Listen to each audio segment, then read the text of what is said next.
Are we live? Is it working?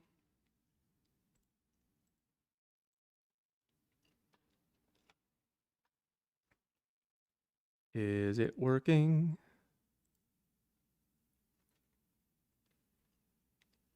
Are we back? First, okay. Are we live? Is it working? All right, it works.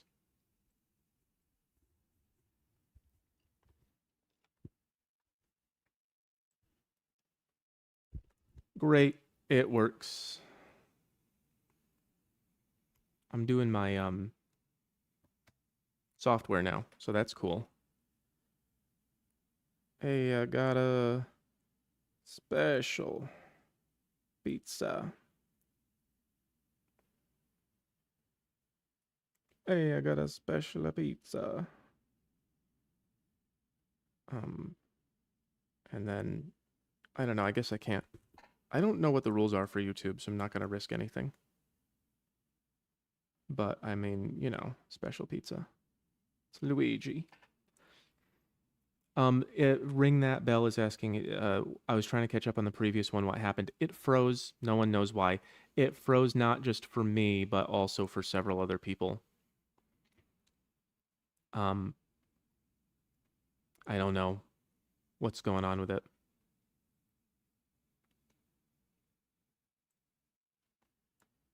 I don't know why it does that.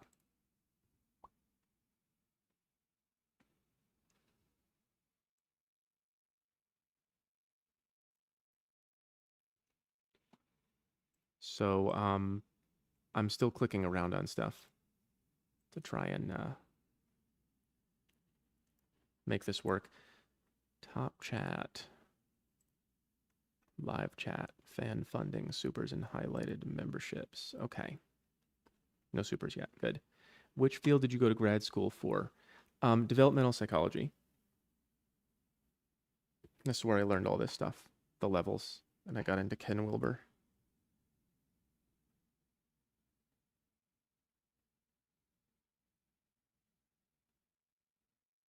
It was fun. I liked learning all that stuff. And we're back. Chris says, love the way you break things down. Yeah, me too. It's my favorite thing to do. To be able to explain things. Is the stream working for anyone else? Says Dude Joe. I think it is. Fenrir87 says, tell me the secrets to life. Oh, wise home math. This is the only secret. There's only one. There's only one secret to life. It's just that no matter how hard you explain it, somebody will always not get it. This is the secret, and this is why I use this symbol for self-max. You have to be moving in the direction you want to go. That's the secret. Life is not about having a family and a house and a car and having fun and having, whatever, a connection with God or whatever it is that you value. Life is not about having those things. It's about doing what it takes to get them. And then when you get them, then you do something else. This is why people get really cranky when they are retired. They don't have anything to do. Zoom in a little bit more. Click. You need to have something to do that matters. You have to, your actions need to have meaning to you. This is why a lot of people get rich and win the lottery and then their lives fall apart. Because they used to get up every day to go to work, they win all this money, and now all of a sudden they have nothing they have to do, and they've never even thought about what they would do if they had all the money. Never even thought about it. And they just go, oh, I'm going to just drink margaritas, whatever. And that lasts for a month before you start going down the tubes. This is the only secret. That's all you need to know. That's all you need to know. Whatever it is that you value, you've got to be going to get it. Keep going to get it. Even if you're old, dying old grandpa in a nursing home, like, you value your family, teach them something. You know, you can't just sit there watching TV and be like, "What is life about?" Get up and go after something. Be in motion towards what you wish to see in the world. Here's my Luigi drawing. Put the Chad lips on him. All right. Robert Frost said, "In 3 words, I can sum up everything I've learned about life. It goes on." Yeah, that's true. It's really, that's really vague, but it's purposeful because it's just, it changes and it becomes, and you can go with it or against it or whatever, but it's just going to keep going. Lost super chat? Was there a lost one? Did I not read all of them? I read every super chat that I saw on the last one. I'm sorry if I missed any. Try to put them in the regular chat and I'll see if I could get to them. Put it in all caps or something. Jacob Wentworth says, "Morality without Christianity is like a car without an engine. It only goes downhill." I agree that Christianity, you know, coincided with the greatest moral code that the world has ever seen. I'm not sure if it's necessarily Christianity itself that's responsible for it or just the people and the conditions that it happened under. Like maybe the same people would have done something similar with Islam. I don't know. But I definitely agree with you in as much as that the loss of Christianity lost us a lot of, the kind of morality that keeps things going. I think that it's definitely obvious. That it was, Christianity was doing a lot of heavy lifting, keeping people from being horrible. It's that external, pressure that you have to be good. Ooh, another one. Human psych engineering is back with another large tip. Thank you, sir. And he says, "HM, what are your thoughts on so many companies rolling back the DEI crap?" I'm skeptical because I don't think that they changed their minds. I think they still have the same feelings about us, to not put it lightly. And I think that they're rolling it back probably for PR reasons. I think that they have something to gain from it.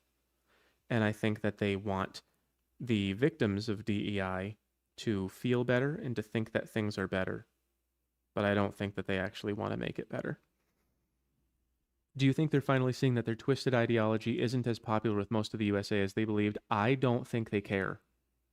I really don't think that the DEI people care if their ideology is popular or not. I think they care if they can get away with it. Will Uy, U-Y, it's just his Uy, I don't know if that's your real name. He says, "Do you need a tech guy?" Kind of, but at the same time, the freezing of the live streams shouldn't be happening. My computer is powerful. I'm not running any junk on it. It's not old. I have plenty of internet speed. There isn't really any reason it should be happening. So I'm just going to blame it on the CIA. Back to DEI though. Do I think they're finally seeing their twisted ideology is not popular with most of the USA?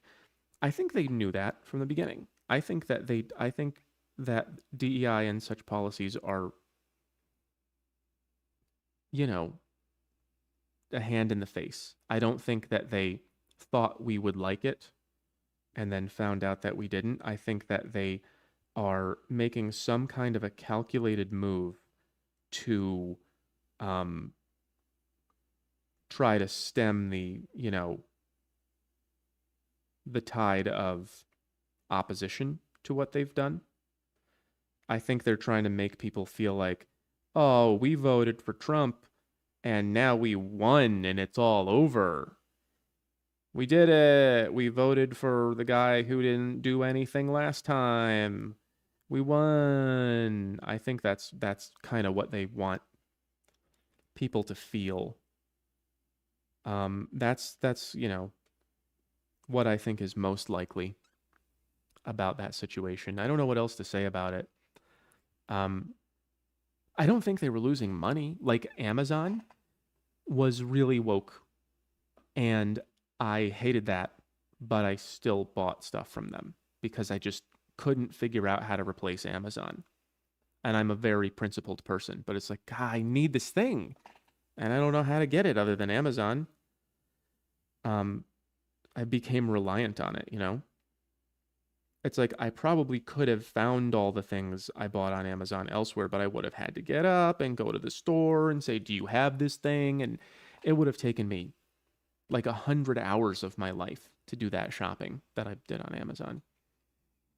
Um, I think that's the condition that most of the country is in regarding DEI. They don't like it, but they probably were not withholding their dollars from them. So I think that given that that's true, there must be an alternative motive for rolling it back, and I can imagine what it would be, but I'm not sure if I'm right.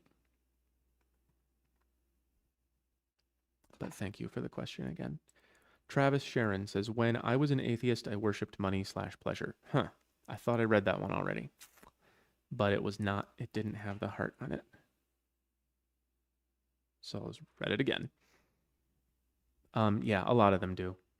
That's true. It's reflective of you.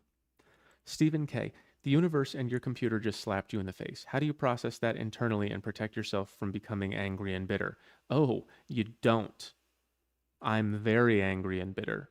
You don't protect yourself from becoming it. You just notice it. You just go, okay, the bad thing happened and I feel this way. The point is not to protect yourself. Well, I mean, I shouldn't put it that way because obviously protecting yourself and the things you care about is very important. But when bad things happen and they give you bad feelings, the point is not like, how do I not feel bad when bad things happen? You should feel bad when bad things happen and you should notice it and admit it and process why you feel that way and learn a little bit more about yourself. So, I know more about me than I knew about me 5 years ago.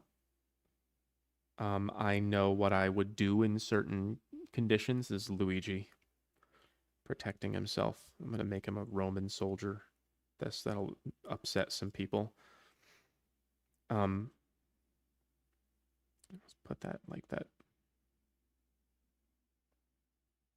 mohawk on him. But there's nothing I can do to protect myself from feeling angry and bitter about the last 5 years. I can't just go, oh, how do I not feel this? I just acknowledge that I feel it. And when somebody is willing to understand that, I tell them about it.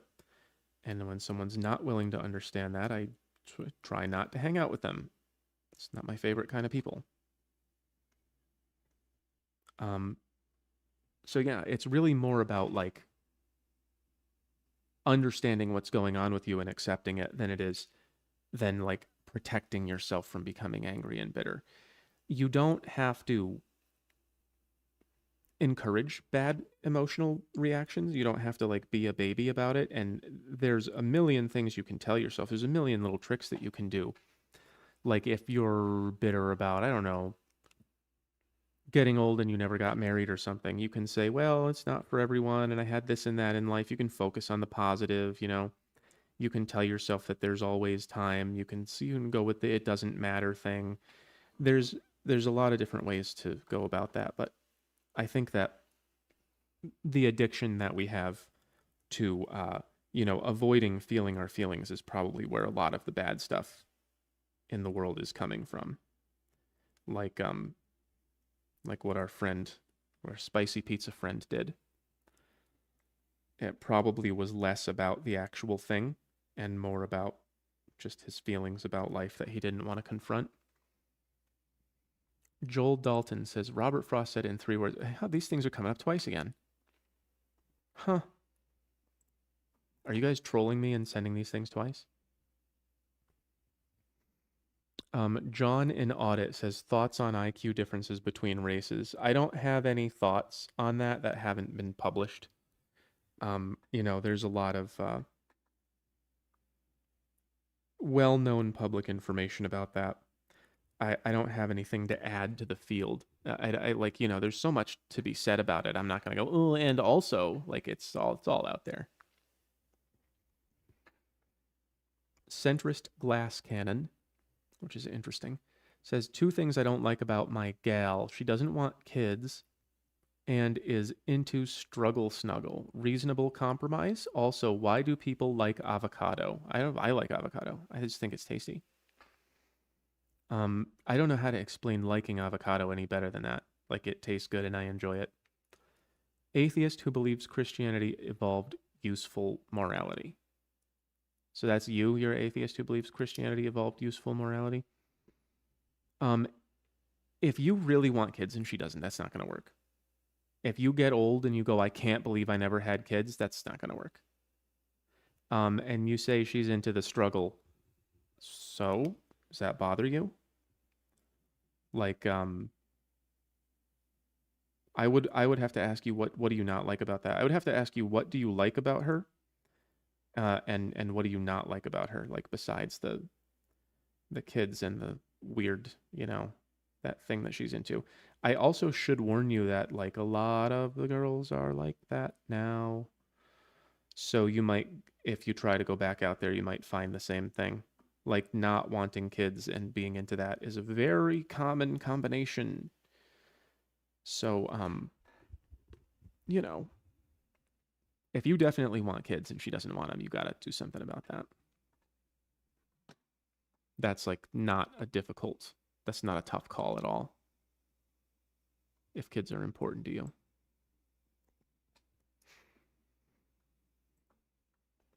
Let's see. Imprisoned in a Prism says, what do you think of the United Healthcare CEO assassination? What's going on here?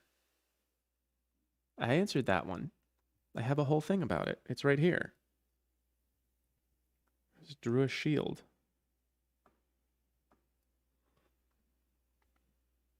This is crazy. Sorry if I missed the answer. Oh, you rewrote it. Okay. I'm getting lots of doubles. Yeah, I talked about that for a while. Hopefully it's still up. I'm not going to talk about it again in case I answered it before. But what I think about it is basically like the guy had enough. He had a combination of enough traits to trigger, the women um, paying attention to him and giving him the hero treatment. Like I'm drawing him here. Uh, and we've seen that before, and we'll see it again. I gave more information before. Hopefully you can get back to the other stream and watch it there. Fluke says DEI destroyed the entertainment industry. Look at Bud Light. Yeah. It also brings forth the incompetence crisis and everyone sees it. Boeing airplanes falling out of the sky, for example. Yep, I agree. I agree about all of that. They're hiring people on the basis of we need to be fair to you on a group basis and not like, can you build an airplane? So, of course, problems are happening. A lot of people are beginning to understand the consequences of that kind of rank stupidity. But, I mean, is it meaningfully changed? Is DEI over? Are the airplanes going to work again now? I haven't been able to perceive that this is the case. So far, I haven't been able to see anything that proves that, like, oh, we're done with that weird chapter. But yeah, I agree with you on all that stuff. The entertainment has been bad for a long time. Really, really bad. Craig Harris says, I'm 62 and have been dating a girl who is 21. Wow, that's big. My friend commented that it is nice to talk to a girl who isn't angry about everything. Thoughts on younger versus older women and age gaps? So I've spoken about age gaps a lot. It's a pretty simple question. I don't want to just like rehash all my opinions on the live streams. If it's working, then it's working. But with that much of an age gap, like the bigger the age gap is, the more you have to ask, like, is someone in this for the wrong reasons? And I don't think that you are. But if, it's strange to imagine a 21-year-old girl wanting to date a 62-year-old man. You don't see a lot of that. And I wonder, like, do you know what's up with that? Because you should probably at least be thinking about it. Um, but yeah, if she's not angry about everything because she hasn't let the world get to her yet, that's great. Happy to hear it. Thoughts on younger versus older women? Everyone prefers younger, and everyone knows the reasons why. They're less baggage and nicer and more fun, and it's easier to make them happy. That's something that the older women don't seem to understand about themselves. They go, my standards are higher. And from my perspective, it's like, oh, so it's difficult to make you happy. Okay. So it's going to be hard to make you feel good. Great. Um, I wonder if they are ever going to like figure out that that's what they sound like.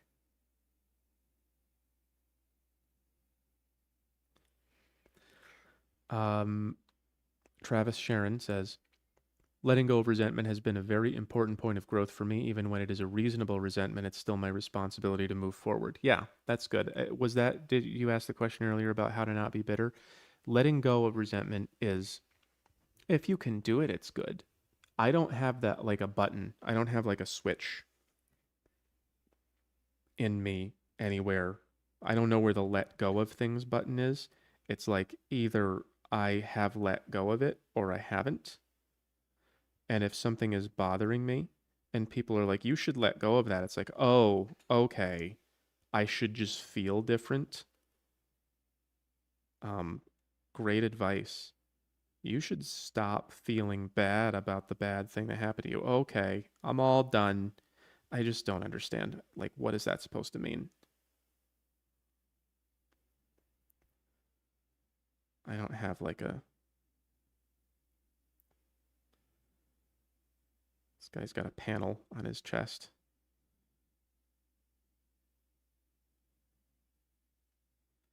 I don't know where all my like buttons and switches are. I don't know where the forget about it button is in in all that. If you know where yours is, that's great. But I am of the opinion that most people who say that they've let go of whatever, what they mean is that they found some kind of resolution and they don't know how to articulate it. They found some way to make it make sense. Like if something bad happened and it really messed with you and you haven't been able to get any closure or resolution or anything, probably just going to keep feeling bad about it. There's all kinds of there's movies about this. There's Ahab from Moby Dick. Um, there's all kinds of books and movies about people who can't let things go. There was a movie called A Dark Song about this lady who her son was murdered, and so she tries to use like demon magic to get back at the people who did it. And what she does in the process is, when she finally summons the being to give her wish, she asks it to give her the power to forgive instead of, trying to get revenge. Like the experience is very harrowing for her. And at the end, she just goes, I want to be able to let go. And the being grants her the ability to let go. So she went to like a lot of trouble to let things go. I don't know. It's good if you can let go of the bad stuff. I just don't like it as advice. Oh, you got to let that go. I don't know how that works. But good comment. Kristen, was it Kristen? Christian. Krauschik. Referring to your opinion about immigrants' removal, wouldn't it be better to retain those who work, assimilate, and sacrifice for their new country rather than hate it? East EU have strong values. It's a really complicated question, especially for a live stream, but I don't think that there are as many of those as you think. Like, again, I've lived all over this country. I've been all over the place. I've spoken to a lot of people. And in my experience, a very, very, very great many of the ones who, assimilate and like work for their new country, they maintain feelings of separateness. And they talk to me like I'm the other. Like they came to my country and they talk to me like I'm the other. Oh yeah, you white guys are like this and everything. It's like, well, why did you come here if you were going to talk to me like that? I think that you would be very unhappily surprised to learn um, how uncommon it is for people who move into, America and other such countries to really assimilate. And it's not just a first generation thing either. I've spoken to lots of different kinds of people who say, "Oh yeah, my parents moved here, my grandparents moved here, and here's what my experience is like, and I have a big problem with it, and I want everything to change." And it's like, ugh. So when you say the ones who assimilate, I haven't met a good percentage of them who have. Um, and that's when you get to know them on a deeper level, like on a surface level, like they can talk like you and celebrate Christmas and wave American flags and everything on a surface level. But a lot of times I got to know them more deeply and I saw that there were other values. I just don't think that moving large numbers of different kinds of people all over the place is ever going to have an integrating result. The Spanish did that when they moved to South America, and there's been problems ever since. Um, you know, it's been a chaotic place for a while. John in Audit says, "What are your favorite cities in the US and why?" Well, I can tell you what they were. I don't really want to visit them anymore, but um, I liked Seattle and Portland and San Francisco. I liked the upper West Coast. I liked Seattle over here, and then Portland over here. And we'll do Oregon there, and then California. There we go. Just kind of draw it to the best of my ability. SF. Those were my favorite. I like the mountains over here, and I like just this whole entire coastal area. The cities themselves are very attractive. Portland is prettier than people know. But when people talk about Portland, they talk about like crime and oh, it's gotten so bad, and they used to talk about people just like smoking weed and dropping out of life and being bums and everything, but it really is a very pretty place. Some of the nicest parks I've seen in a city. I would have wanted to live in one of those if they were not American cities in 2025, which are going straight downhill. And there's full of educated rich people and stuff like that too. That's where I used to feel like I belonged. The double super chats are because your stream froze. Oh, okay. I didn't know that that happened. Thank you, Travis. Oh, wow. Sneaky Cats gave me also a large tip, but has no question. Thank you. Maybe Sneaky Cats is someone who just goes around donating large amounts of money to anyone who draws a cat. I appreciate that, Sneak. Give you a check. Cat style. Imprisoned in a Prism says, "Unfortunately, your answer to the Luigi question was lost, but I can surmise the rest. Thanks for your hard work." Okay, if it was lost, then I don't know. How much of it can I go over again? Yeah, if you can surmise the rest, then I guess I don't have to spend too much time on it. But I think that this kind of thing has happened before. I think it'll happen again. I think that the girls wouldn't have felt that way about him if he wasn't that attractive, but also if he was famous for something that was less extreme, he wouldn't have gotten that treatment either. So I think that there's obviously large contingents of politically dispossessed people, or at least those who feel they are, and they're looking to jump on whatever train they can. And Luigi was a good-looking enough guy; he looks good on TV, so I think they just chose that as their moment. So yeah, thanks for letting me know though that it got lost. These streams are so frustrating. It should just work. Understate says, any chance we'll see you on the Sitch and Adam show? I don't know who that is. If I recall correctly, you and they have a friend in common. What if all hissed? I think it could be a good convo. No O in the word conversation, but people continue to conversation. Conversation. I don't know how we got the O. But I don't know who is it? Sitch and Adam. Um I always put these in my notes later, so I'll look up who that is. Thank you.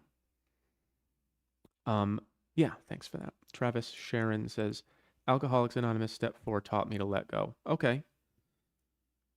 A step 4. There you go. I'll see how that works for me. Draw the buttons in this guy. Needs a green button too. There you go. User AAM says, what would signal that a level 6 is close to reaching level 7? Oh, in this context, in this world, a level 6 getting close to level 7 is going to look a lot like getting really sick of everyone's nonsense. It's going to look like this. Most people who I've seen moving from level 6 to level 7 look like this.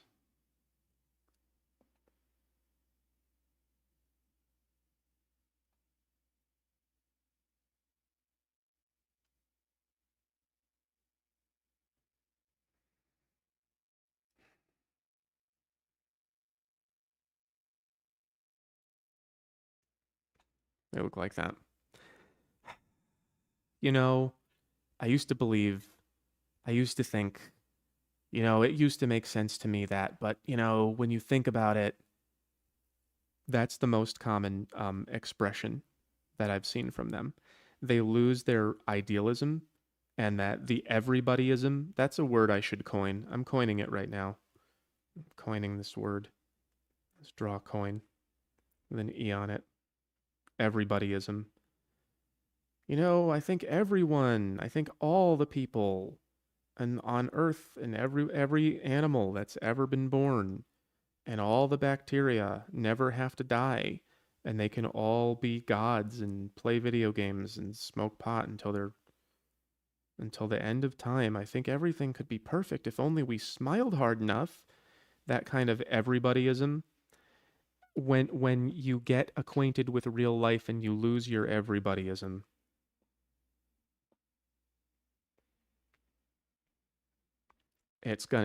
for most people it looks like that. I wanted my everybodyism, but it just is stupid and it doesn't work, does it? Good question.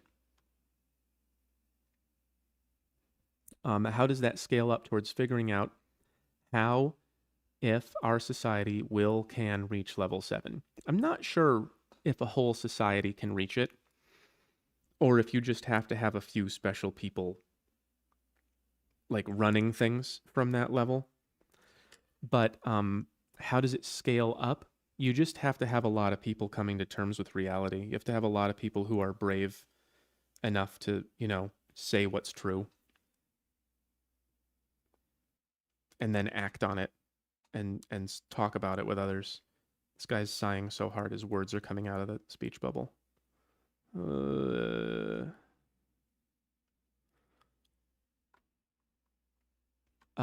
so yeah, if you can get enough people to say Yeah, I used to believe the thing, but I just can't anymore because it doesn't look like match reality at all. And then they can all be honest with each other and um, work on realistic solutions for things instead of just pretending like, hey, the thing that never happened before, even though we spent $50 billion on it, it'll happen tomorrow if we smile. Like, if people can stop doing that and be realistic, then that might work. N2D says, HM, just randomly curious what your diet was when you said you gained a lot of weight. Do you have a specific food vice like pizza or something? No, it's not specific. It's everything. It's chicken, beef, fish, pork. It's wheat, corn, rice, pasta. It's sugar. It's salt. Potato chips, donuts, Chinese food, burritos. Sometimes I'll have like a salad. Even when I'm gaining weight, I'll have like a big salad and I'll eat like too much salad and too much dressing, and that's good too. I'm just a everything eater. When I get really sad and I need to get fat, it's everything. So no, it's not specific. It's just food in general. John McClure says, how do I keep people I love from being influenced by the toxic communities that normalize self destructive behavior without coming off as controlling when I'm just trying to maintain a good relationship? Well, I don't think that you can really keep people from as much as you want to believe.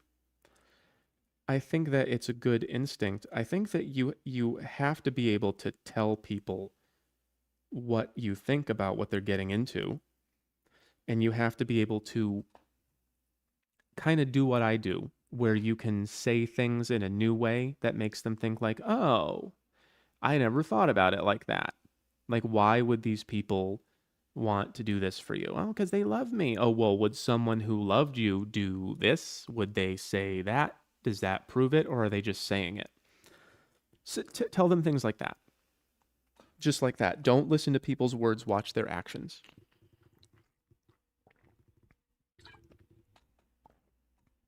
Um, I've said that phrase to a bunch of people over the course of my life, and it helped them. They came back to me and they said, "I'm so glad that you told me to look at what people do and not listen to what they say because it made me, miss out on this bad trouble that could have otherwise happened." Say things like that to them. Offer them something. You can't just tell people, like, if they're on and on about Square and they're just like, "Oh, Square's so great." You can't just go, "No, Circle." You can't just give them opposition. You have to say things like, "Well, have you ever thought about what those corners are going to do?" You have to get them to think about it in a new way. People don't listen to warnings. They're just very bad at that. There's this story. I don't know if it's true, but it's useful. There was water, lots of water, sun over here, and trees, and beaches, and then there was mountains, right? And there was a sign in the mountains that said, "Do not build below this level." This was somewhere in Southeast Asia, and it said, "Don't build." I'll zoom in. That's why I have my zoom in tool.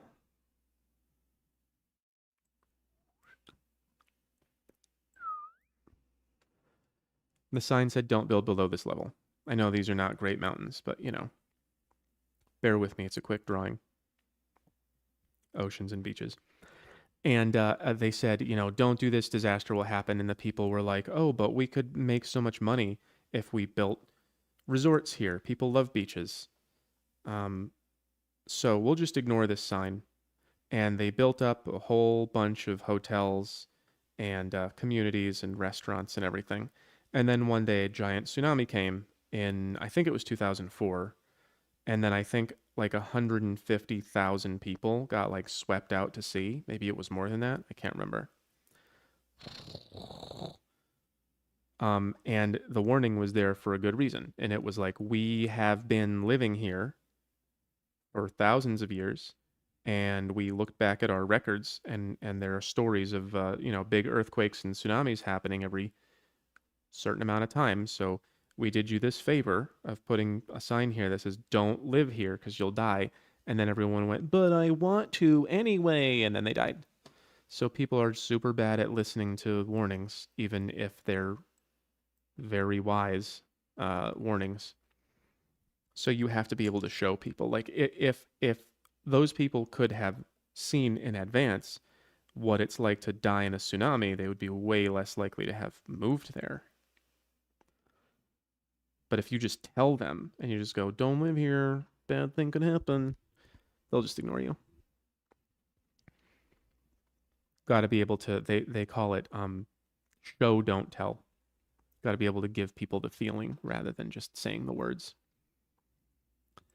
Bollocks McGee says, have you heard of the Omegaverse? No. It's a wild female dominated category of fiction. Would love to see what you think it really means. Anyways, love you. Let me see if I can Google it. Can I? I guess I could get a new tab.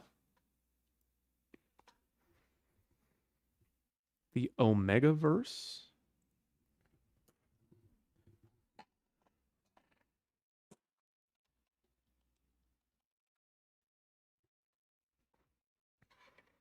A subgenre of speculative erotic fiction that features a dominance hierarchy among humans. Oh, I see. Yeah. So, women say that they like equality, but they really actually like dominance. Everything should be equal. Also, I'm disappointed if you give it to me. So, of course, they're going to be making erotic fiction about a strict dominance hierarchy. They're telling on themselves. That's what they call that. Um, yeah, of course that makes sense. Of course that's what women would be doing in 2025. They would be saying out loud, I want equality and I want everything to be equal. And then when no one's looking, they're like, and then there was someone who was better than me and he made me. Of course, that's what they do.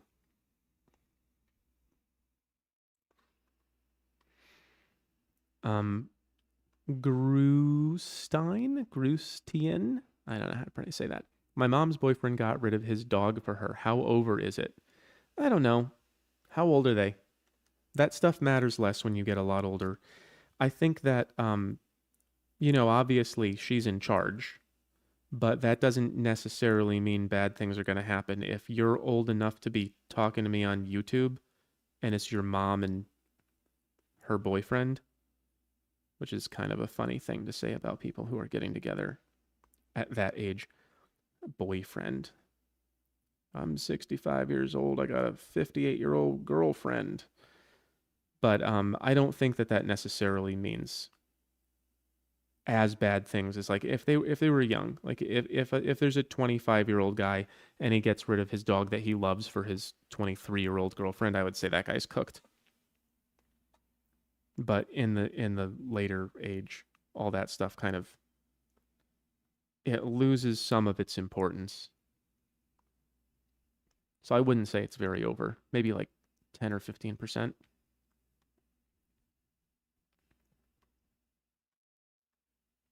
Centrist Glass Cannon says, just to let you guys know, I'm gonna be going soonish. It's been about 2 hours. I've done two streams, and I'm just getting a little tired.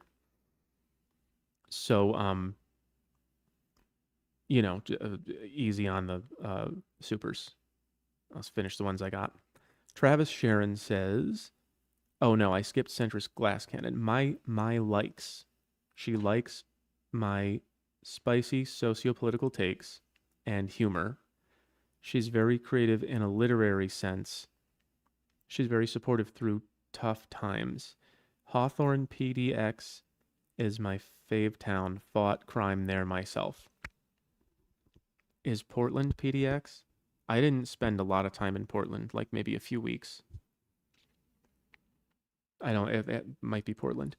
Um, My likes. I don't know what that means. She likes my spicy socio-political takes and humor.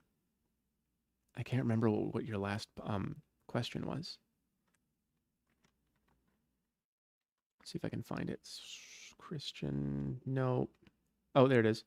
Two things I don't like about my gal. She doesn't want kids. Okay, right. That was a while ago. She likes my spicy. Very creative. What is creative in a literary sense? Like she's a writer, and you like that about her? That's good. It's good to admire things about your girlfriend. I don't know. Like I don't really have a clear picture of what's going on with you, but it doesn't sound like the worst situation. Depends on.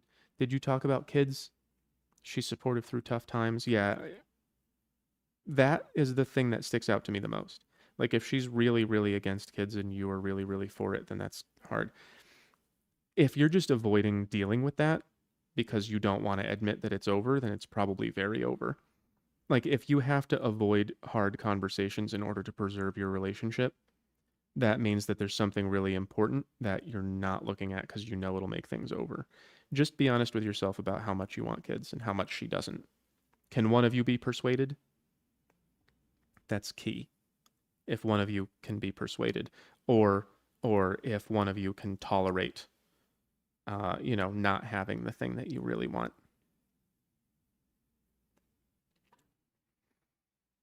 Travis Sharon says the last one. The 12 steps are not just for addicts. The big book is Bible level living guidelines. Yeah, I have heard that. I have heard that the 12 steps from Alcoholics Anonymous are useful for everybody, but I've read them before, and I don't seem to remember step 4 sticking out to me as being something. I mean, I'll look at it. I wrote it down.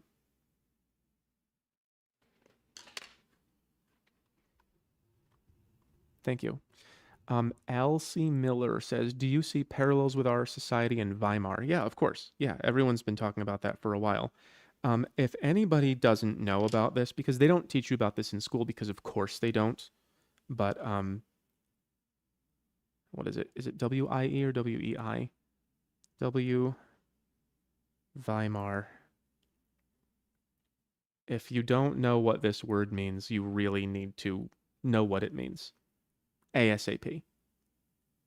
Again, if you didn't listen to anything else through both of my streams tonight, figure out what that word means.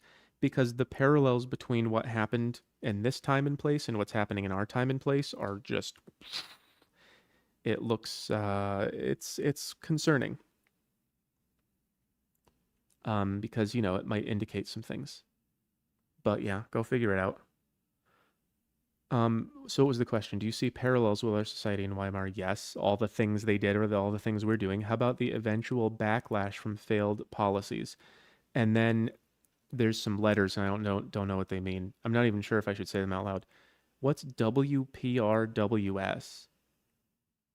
I don't know what that means. I shouldn't write it down in case it's something harsh. I don't know WPRWS, Elsie, but yeah, I think that you're right to see parallels between those things. And I don't know what's going to happen with all that. It's unsustainable. Like it's certainly unsustainable. We can't just keep going down that road. It's gone so far. The morals are just absurd. Adam Van sent me $10 with no question, and then $10 with a question. Thank you, Adam. It's fun. I learned from you 8 months ago, and life improved. Got a girlfriend. Great. Fell victim to hypergamy again. Ah, how can we guard against hypergamy? You can't. You just have to be her best option, or you need a girl who has honor. So, again, like there are ways to tell who's more and less likely to cheat. Look at her past behavior, look at her parents' behavior. Did they divorce? Why did they divorce? Some of it is genetic. Look at her ability to, change her habits and everything like that.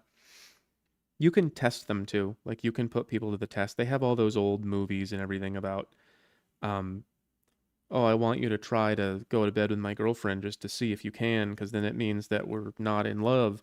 And then they do, and they get married, and that's the story. All the girls' romance movies are just about cheating, basically. Um, how do you guard yourself against it? You just have to either be her best option or pick one who isn't gonna do the wrong thing because she feels like it. Those are your only two ways around it. Like, people always want answers to that question, like, how do I not get cheated on? People are gonna cheat on people as long as we're alive. It doesn't mean you have to just sit there and take it, but if you are being intelligent and doing your best to avoid it and it happens to you anyway, it's not your fault. That's one of those things that we blame the wrong person for. Like, if someone cheats on you, go, oh well, you must have not, but blah, blah, blah. No, you're not supposed to cheat on people. Like, you should tell them, I don't like you enough anymore, and I'm gonna go see someone else. You don't just do that. So don't go feeling like it's your fault. Hope you're not doing that. But guarding against it means, yeah, you have to be constantly impressing her and making her feel like you're the best thing that she's got in life.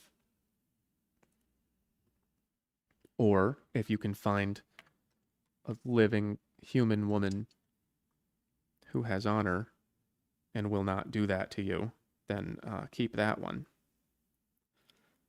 I'm not sure if I know any, because if I did know any, I don't know how I would tell.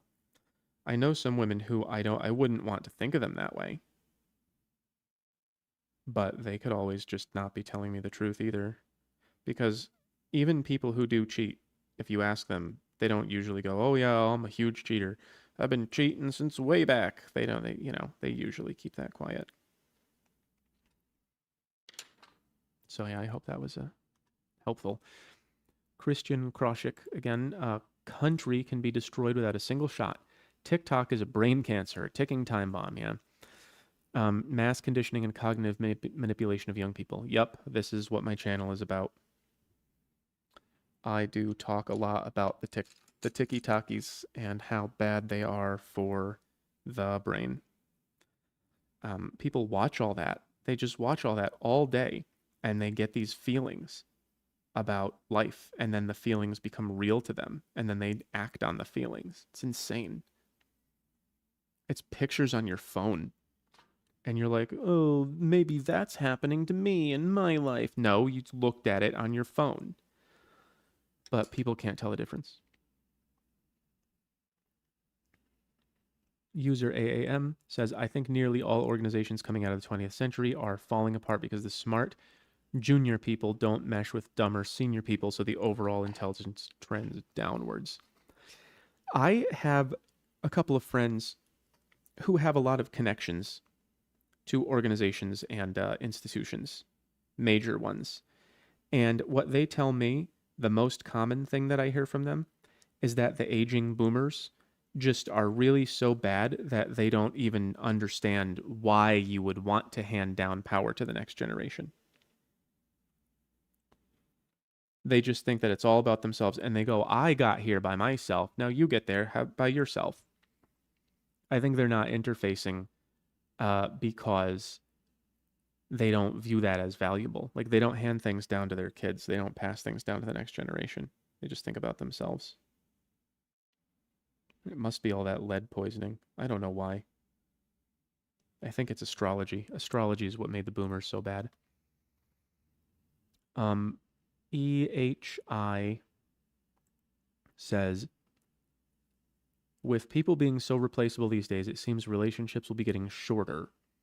Doesn't this keep us from actually investing effort into the other person? Seems like a race to the bottom. Yeah, it's a very common sentiment that that people seem to be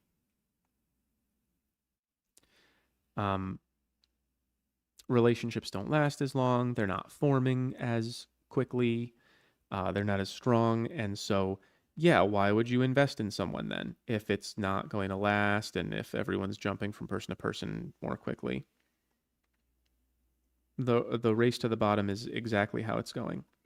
I talked about that a little bit in Lingo in my recent video about how, the girl goes on her excursions and then finds out that she's one of many and goes, "Oh my God, how could this happen to me?" And then she goes on TikTok and calls men all kinds of names and everything.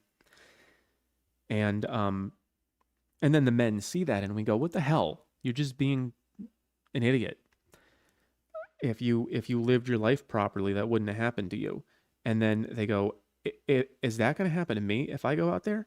If I go out there and try to date, am I going to run into girls like that who are mad at guys who did that to them and then take it out on me?" And it's a race to the bottom. Yeah. It's a downward spiral for sure.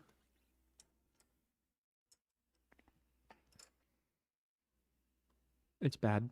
I don't know what to say about it. I don't have any advice for it. It's just like if people don't want to do the work to stop, you know, being bad, if you don't want to stop being a bad person, then you're going to create bad things in your life. There was I think this is probably the girl that I talk about the most from my history. The first one who ever cheated on her boyfriend with me. I guess I think about her a lot. But the way that I told her when she let me know what was going on, the way that I told her like this is the wrong thing to do and you should stop doing it, and she took that to mean you should break up with him and I'll marry you instead. She just didn't want to learn from her mistakes. And then she broke up with him and said, "Oh, we're going to go out now." And I was like, "No, that's not what I said. I just told you that you were doing the wrong thing and you should stop." And then she all cried and everything. And I was like, "Well, you just don't want to listen to the words coming out of my mouth?" So, yeah, I don't know. That's kind of the way that people like to interpret things. They have their structure of belief and then everything that happens fits into it. So I told her to like directly as possible what was really going on, and she wanted to hear it the way that she wanted to hear it. So TikTok is structuring the minds of all these young women now, and they're just going to hear things the way they want to hear them. Aiden X says, "I'm tall and pretty good looking. However, I believe I can significantly improve from a minor procedure. Should I do it? What are your thoughts?"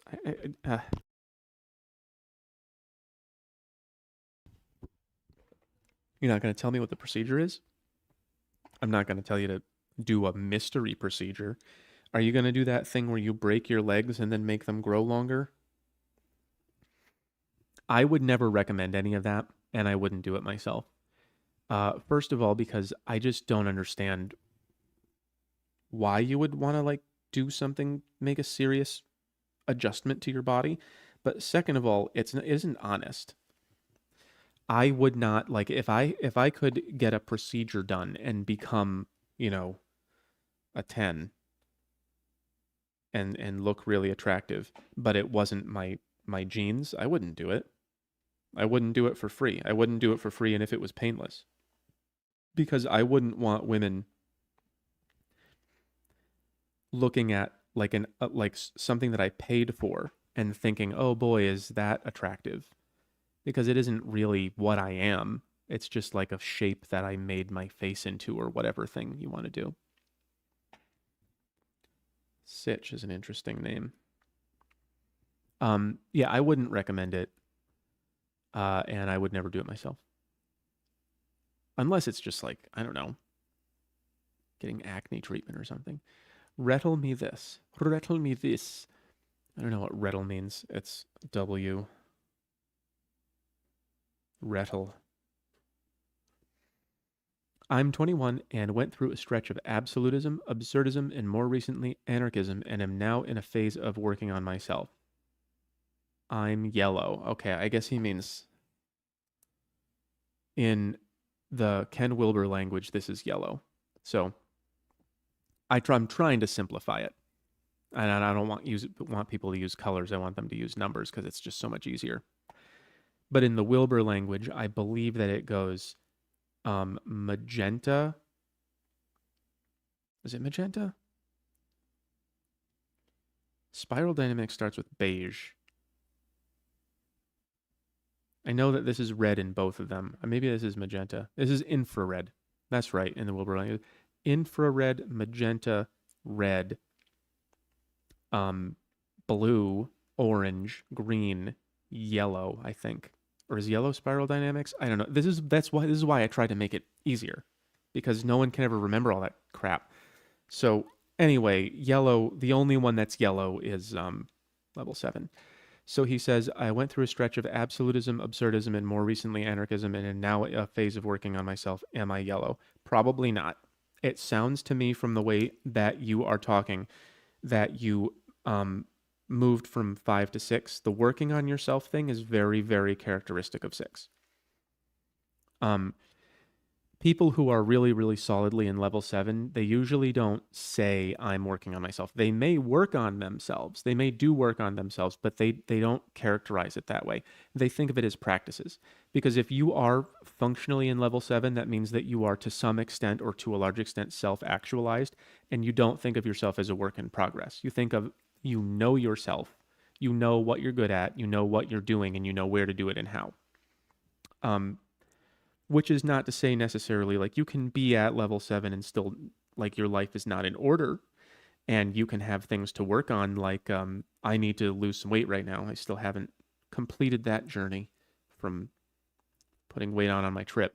So I'm working on that, but I'm not working on myself in the sense of transforming who I am on the inside.